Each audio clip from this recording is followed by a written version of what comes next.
So do you also ဒေါ်ဆန်းစုကြည်ရဲ့တခြားကျန်းမာရေးပြဿနာတွေနဲ့ပတ်သက်တဲ့နောက်ဆုံးအခြေအနေတွေကိုရောကြားရသေးလား That's all I've heard really, and it's hard to know what's true and what's not since none of the reports that come out are verified. အဲ့ဒါကျွန်တော်ကြားခဲ့သမျှအကုန်ပါပဲထွက်လာတဲ့ဘယ်သတင်းကိုမှအတိမပြုနိုင်လို့ဘယ်ဟာကမှန်လဲဘယ်ဟာကမှားလဲသိဖို့ခက်ပါတယ်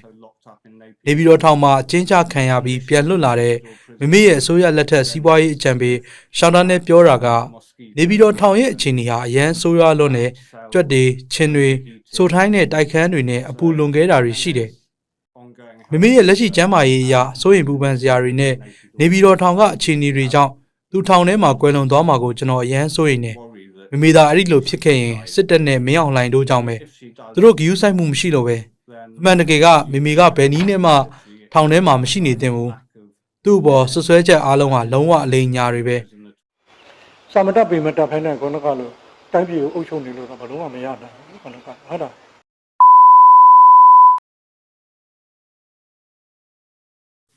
Hello Kim မင်္ဂလာပါကင် AR သတင်းဌာနရဲ့မေးမြန်းမှုအစီအစဉ်မှာပါဝင်ပေးတဲ့အတွက်ကျေးဇူးတင်ပါတယ် Hi Nian, how are you?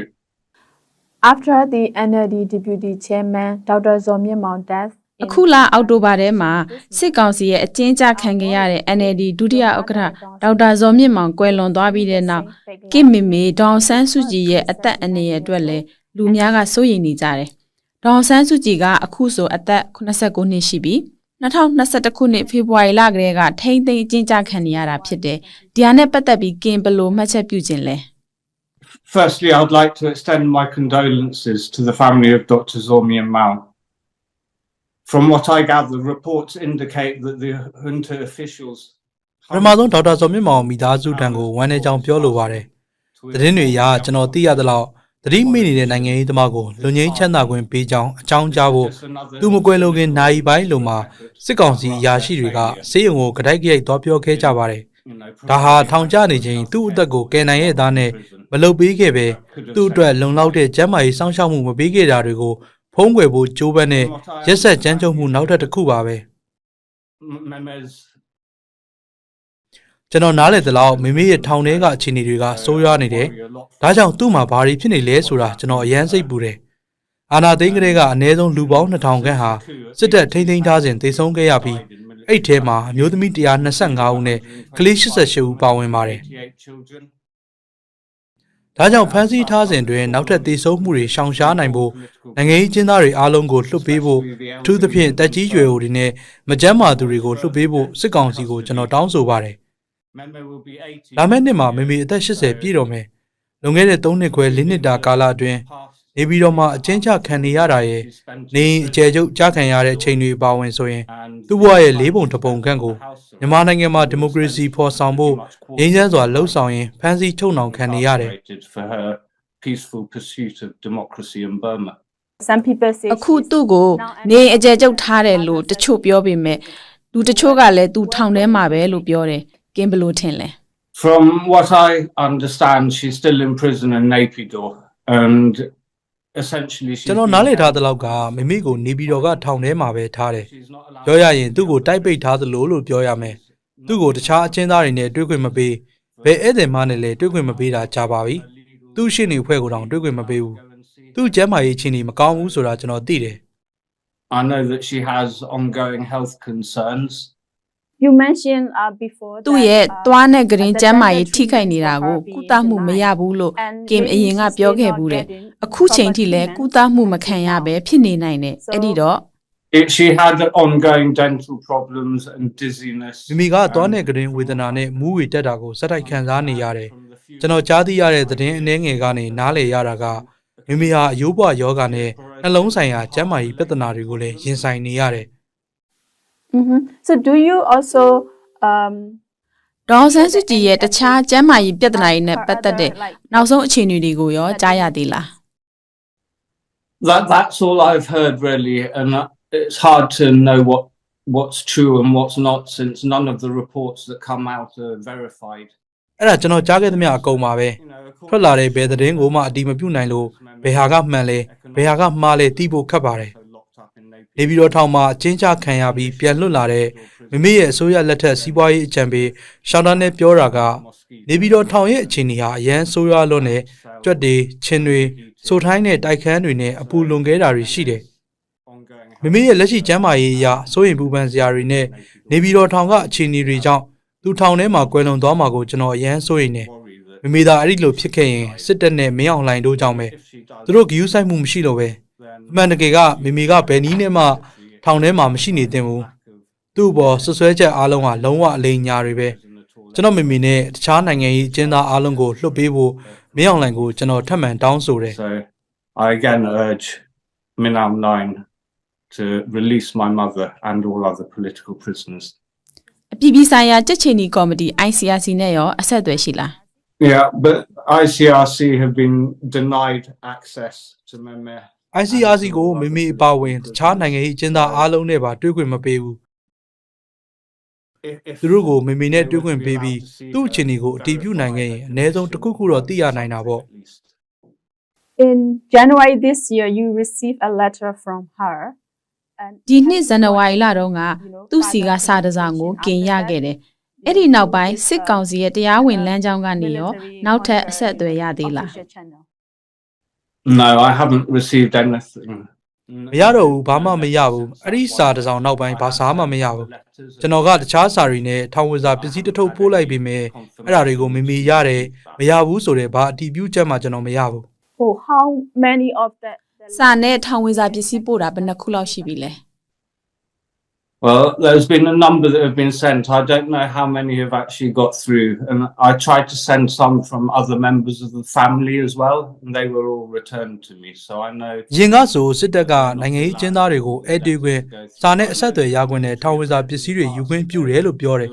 ဒါပေမဲ့ကျွန်တော်နောက်ဆုံးပို့လိုက်တဲ့ထောင်ဝင်စာပစ္စည်းရောစာရောကိုမိမိလက်ခံရရှိတဲ့အထောက်အထားကိုလက်ရှိအချိန်ထိကျွန်တော်မတွေ့ရသေးဘူး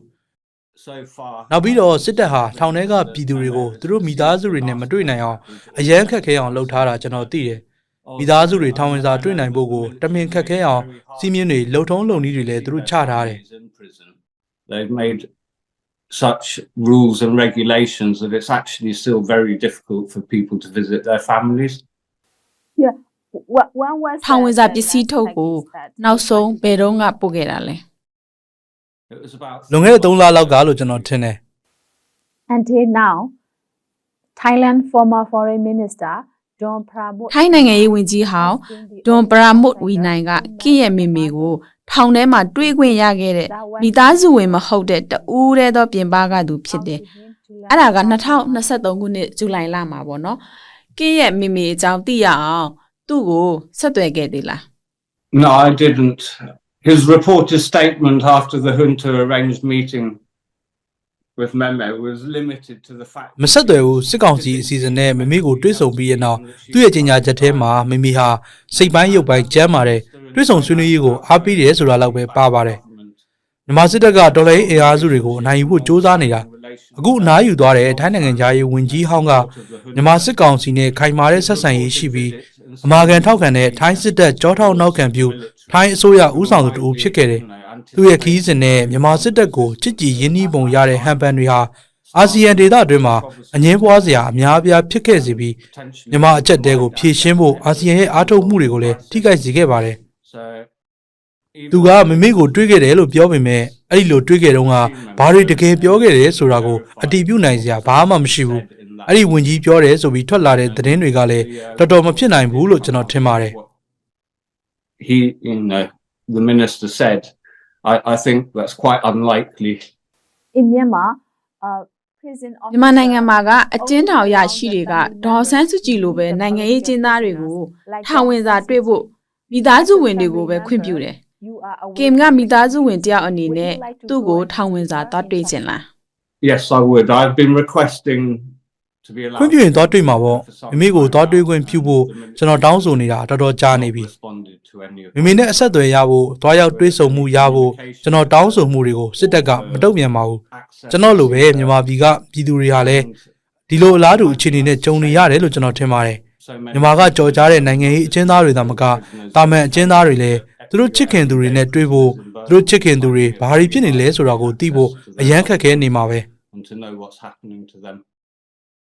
Daw San Suu Kyi used to be a towering figure in democracy. ဒေါန်ဆန်းစုကြည်ကဒီမိုကရေစီနဲ့လူခွင့်ရေးလှုပ်ရှားမှုမှာဩဇာကြီးတဲ့ခေါင်းဆောင်ဖြစ်တယ်။အခုသူ့ကိုလွှတ်ပေးဖို့နိုင်ငံတကာကတောင်းဆိုတာတို့သူ့အတွက်စိုးရိမ်ကြောင်းဖော်ပြတာတို့တိတ်မကြားရဘူး။ဘာကြောင့်လဲ Well, sadly, Burma doesn't attract the same geopolitical focus for the West as the wars in Ukraine or the Middle East, for example. The UN's humanitarian response. ဝန်ထဲစရာကောင်းတာကဥပမာပြောရရင်မြန်မာဟာအနောက်ပိုင်းအတွက်ယူကရိန်းစစ်ပွဲလို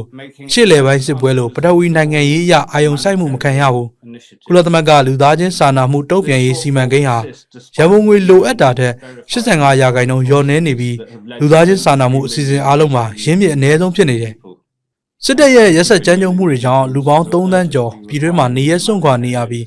လူသား20ကလူသားချင်းစာနာမှုအကူအညီအရေးကြီးလိုအပ်နေတယ်လို့ကုလသမဂ္ဂကအစည်းအဝေးရသိရပါတယ်။အဲ့ဒီအခြေအနေဟာယာကီတိုင်ဖုန်းမုန်တိုင်းနောက်ပိုင်းပိုဆိုးရွားလာပြီးနောက်ထပ်လူတွေအများကြီးနေရစွန့်ခွာရတယ်။အခုဆိုရင်နောက်ထပ်လူတွေအများကြီးတည်ကြည်ကြတယ်။ပြောရရင်စစ်တပ်မှာတဘာဝဘေးအန္တရာယ်ဆိုင်ရာကယ်ဆယ်ရေးအစီအစဉ်မရှိဘူး။တဘာဝဘေးအန္တရာယ်ကယ်ဆယ်ရေးအတွက်ကျွန်တော်မိတီးခြားဖယ်ထားတဲ့ငွေတွေအားလုံးကိုသူတို့ယူပြီးကိုပြည်သူကိုပြန်တိုက်ခိုက်ဖို့တုံးတယ်။ဒါပေမဲ့သိတဲ့အတိုင်းပဲအရန်ဒုက္ခရောက်နေပေမဲ့ပြင်ပကဘာက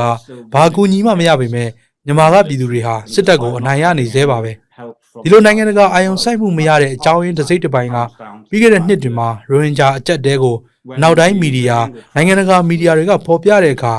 မိနဲ့အဲ့ဒီတုန်းက NLD အစိုးရရဲ့လှုပ်ဆောင်ချက်တွေရိုဟင်ဂျာတွေတွေ့ကြုံနေရတာတွေကိုကူညီဖို့စ조사နေတာတွေပေါ့တင်ဆက်တာမှားယွင်းခဲ့တယ်လို့ကျွန်တော်ထင်ပါတယ်သူတို့တွေကသူတို့လုံနိုင်တာကိုအရာရာလုပ်နေကြတယ်ဒါပေမဲ့အဲ့ဒါကိုနိုင်ငံတကာမီဒီယာကမဖော်ပြကြဘူးဒါကြောင့်မေရနေတဲ့ထောက်ခံမှုပေါ်ထိခိုက်ခဲ့ရတယ်အခုမြန်မာကတော်လှန်ရေးအင်အားစုတွေရနေတဲ့ထောက်ခံမှုကိုပါထိခိုက်ပါတယ်ဒါဟာနိုင်ငံတကာအတိုက်အဝန်းအနေနဲ့မြန်မာမှာဖြစ်နေတာတွေကိုလစ်လျူရှုထားဖို့စင်ကြယ်ရသွားစေပါတယ်ဒါကြောင့်နိုင်ငံတကာအတိုက်အဝန်းစီကအာယုံစိုက်ဖို့ပုံမူရအောင်ကျွန်တော်တို့လုပ်ဖို့လိုအပ်တဲ့ပထမဆုံးအရာတွေကတစ်ခုကအဲ့ဒီတုန်းကဘာတွေလုပ်ဖို့စ조사နေတယ်ဆိုတာကိုပြန်ပြောဖို့နဲ့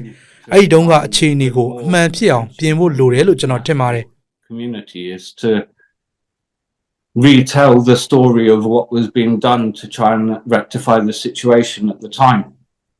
So the West and the international community abandoned her like this, but the people in Myanmar stay, until ဒီအနောက်နိုင်ငံတွေနဲ့နိုင်ငံတကာအတိုင်းအဝိုင်းကသူ့ကိုပြစ်ပယ်ခဲ့ပြီးမြဲမြန်မာပြည်လူတွေကသူ့ကိုလေးစားကြတယ်။ဒေါန်ဆန်းစုကြည်ကိုအနောက်နိုင်ငံတွေကပြစ်ပယ်ခြင်းကဒီလူသားချင်းစာနာမှုအကူအညီနဲ့စစ်ပတ်ဆိုင်ရာပံ့ပိုးကူညီမှုတွေအတွက်တောင်းဆိုနေမှုတွေမြန်မာဒီမိုကရေစီရေးနဲ့နိုင်ငံရေးလှုပ်ရှားမှုတွေပေါ်မှာတက်ရောက်တယ်လို့ထင်လား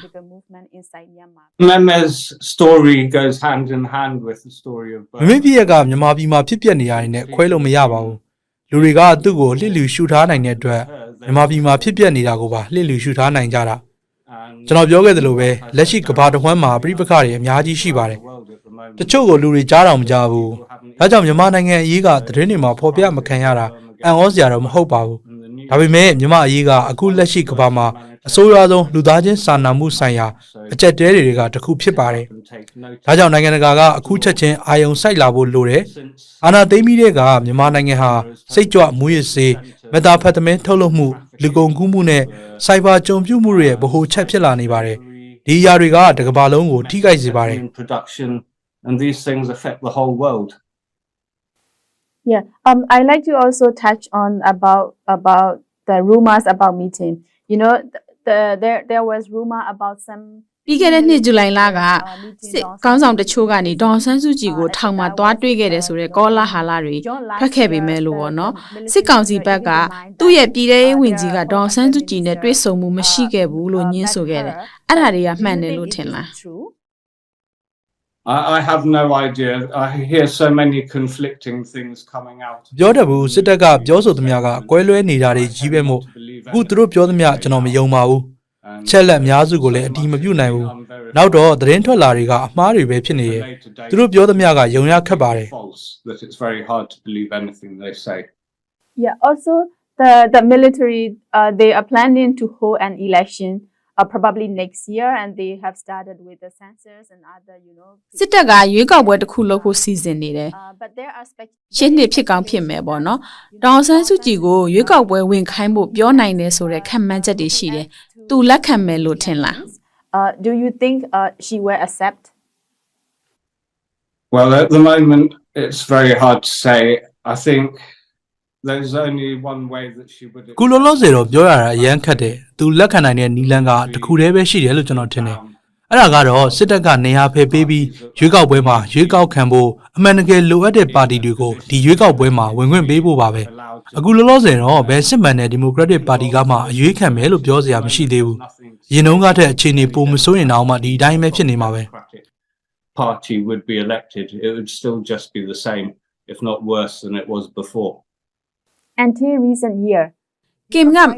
မကြာခင်နှစ်တွေကအထိပေါ့နော်မီဒီယာနဲ့ထိတွေ့မှုမလုပ်ဘူးရှောင်ခဲ့တယ်အခုကျတော့မီဒီယာမှာဘာကြောင့်ပြောဆိုလာတာလဲ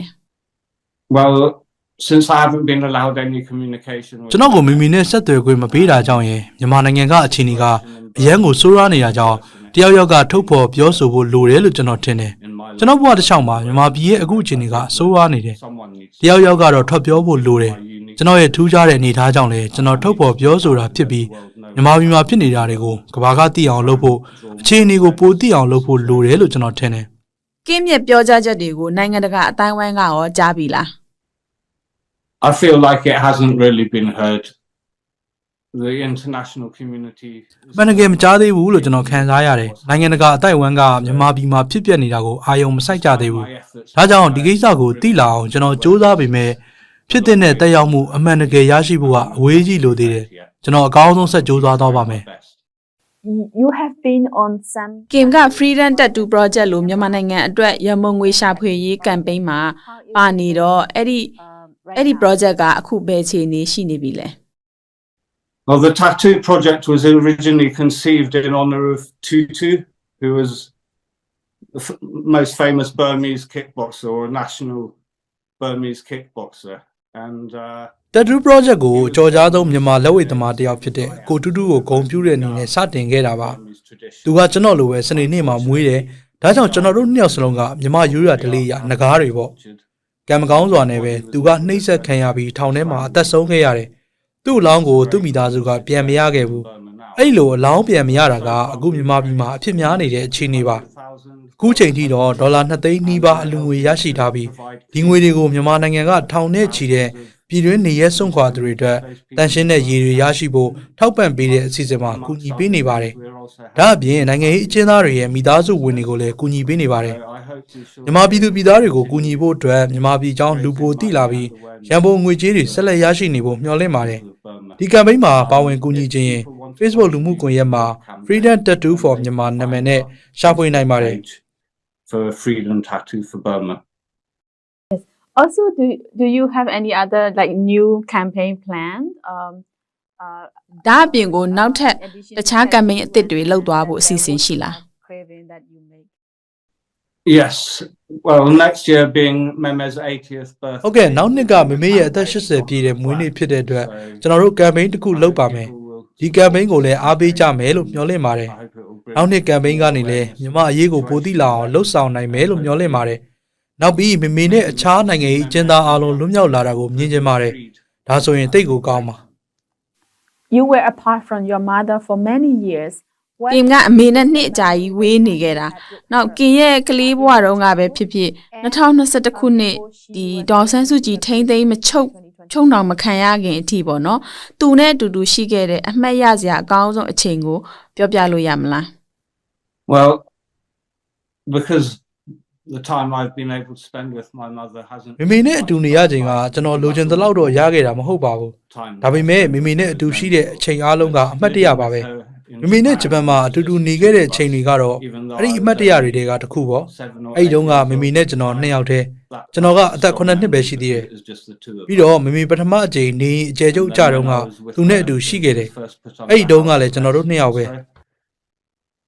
So then again it was just the two of us really. Yes. Also, people of Myanmar, we ကျမတို့ကဒေါ်ဆန်းစုကြည်ရေးတဲ့စာတွေကိုဖတ်တယ်သူ့မိန်ကုန်းတွေကိုနားထောင်တဲ့အခါမှာသူ့စာတွေသူ့ရဲ့ပြောစကားတွေကနှစ်လိုပဲကောင်းတယ်သူကဩဇာတိတ်ကမလည်းကြီးတယ်ပေါ့နော်ဒေါ်ဆန်းစုကြည်ကအရန်စည်းကမ်းကြီးတယ်လို့လူတွေကပြောကြတယ်တချို့ကတော့သူ့ကိုခေါင်းမာတဲ့အမျိုးသမီးကြီးလို့ခေါ်ကြတယ်ပေါ့နော်ကင်ကရောသူ့ကိုဘယ်လိုပုံဖော်ခြင်းပါလဲ Oh, she's definitely disciplined. I think she သူစီကံကြီးတာတေးကြတယ်မြန်မာနိုင်ငံမှာသူရင်ဆိုင်ရတာတွေကင်တွေဖြည့်ရှင်းဖို့ဆိုရင်စီကံကြီးရမယ်လို့ကျွန်တော်ထင်တယ်မြန်မာနိုင်ငံထဲကအမျိုးမျိုးသောအုပ်စုအားလုံးနဲ့ထိတွေ့ဆက်ဆံရတာဟာအရန်ကိုစိန်ခေါ်မှုများနိုင်ပါတယ်ဒီကမြန်မာလူမှုအတိုင်းဝိုင်းတေးသေးလေးမှာတော့မတူညီတဲ့အုပ်စုတွေအရန်များတယ်မြန်မာနိုင်ငံကလူတိုင်းနဲ့အတူလှုပ်နိုင်ဖို့ဆိုတာစိတ်ကူးနဲ့တောင်မှန်းဆလို့မရပါဘူးဒါကြောင့်သူဟာစီကံကြီးတယ်လို့ညှတမှုလည်းအရန်ရှိတယ်လို့ကျွန်တော်ပြောပါမယ် I'd say she's very fair also. Yeah, have you ever imagined like she would be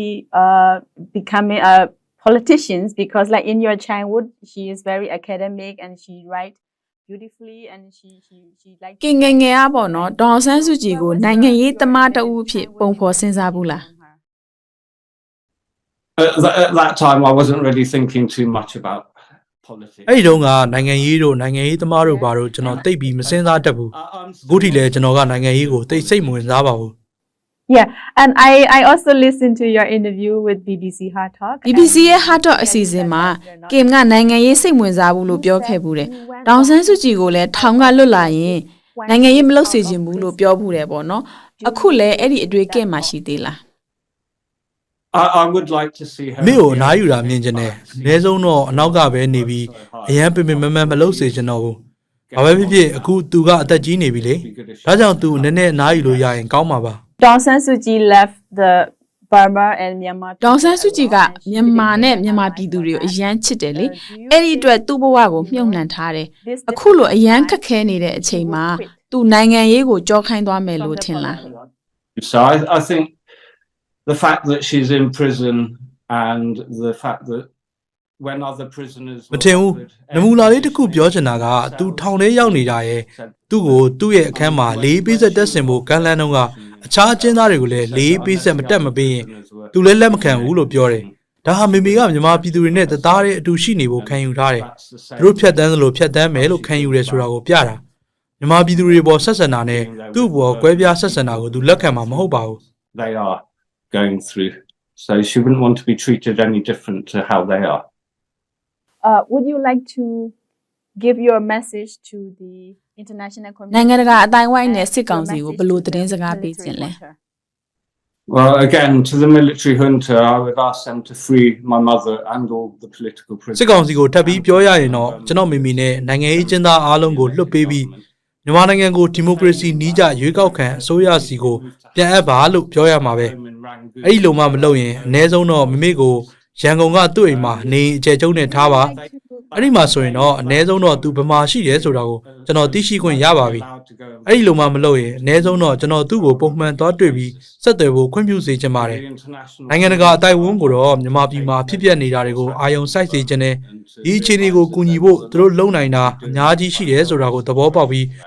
သူတို့အစိုးရတွေတခုခုလှုပ်လာဖို့ဝိုင်းဝန်းကြိုးပမ်းပေးဖို့ရယ်မြန်မာနိုင်ငံမှာအဓိပ္ပာယ်မဲ့တပ်ဖြတ်မှုတွေချက်ချင်းရအောင်လုပ်ဖို့တတ်နိုင်သမျှစ조사ပေးဖို့ပါပဲ to stop the meaningless slaughter that's going on in Burma right now. Thank you very much, Kim. And Ko Thein Lin. ကျေးဇူးအများကြီးတင်ပါတယ်ရှင် Thank you.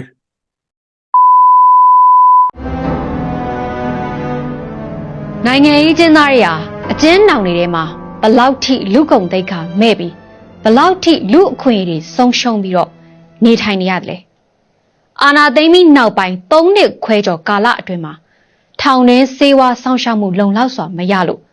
တေဆုံးခဲ့တဲ့နိုင်ငံရေးအကျဉ်းသားတွေများစွာရှိပါတယ်အဲ့ဒီထဲမှာဆိုလို့ရှိရင်မန္တလေးတိုင်းဝန်ကြီးချုပ်ဒေါက်တာဇော်မြင့်မောင်ဟာ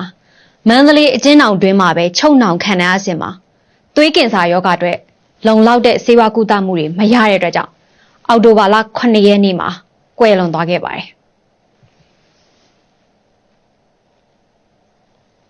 မှတ်တမ်းရုပ်ရှင်ဖန်တီးသူဒရိုက်တာဖေမောင်စင်းကိုလည်းအချိန်မီဆေးကုသခွင့်မပေးဘဲ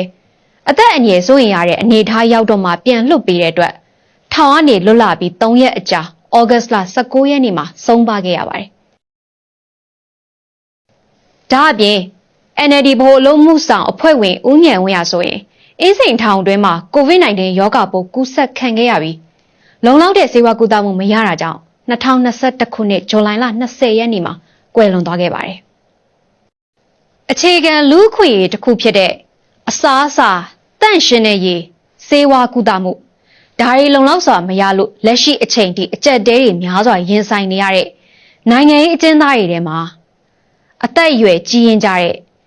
NLD နာယကဦးဝင်းထိန်အစိုးရအဖွဲ့ခေါင်းဆောင်တွေဖြစ်ကြတဲ့နိုင်ငံတော်သမ္မတဦးဝင်းမြင့်နိုင်ငံတော်အတိုင်ပင်ခံပုဂ္ဂိုလ်ဒေါ်အောင်ဆန်းစုကြည်ကရင်ပြည်နယ်ဝန်ကြီးချုပ်ဒေါ်နန်းခင်ထွေးမြင့်တို့အပါအဝင်နိုင်ငံရေးအကျဉ်းသားပေါင်းများစွာကျန်နေပါသေးတယ်။ကွယ်လွန်သူသတင်းစာဆရာကြီးဦးဝင်းတင်ကတော့အကျဉ်းတောင်တွေကဘဝတွေကိုလူငရဲနဲ့နှိုင်းပြခဲ့မှုပါတယ်။ဒါဆိုရင်တခြားနိုင်ငံရေးအကျဉ်းသားတွေရောဒီအကျဉ်းဆန်နေ့ရက်တွေမှာဘယ်လိုလူငရဲတွေကြုံတွေ့ခဲ့ရလဲ။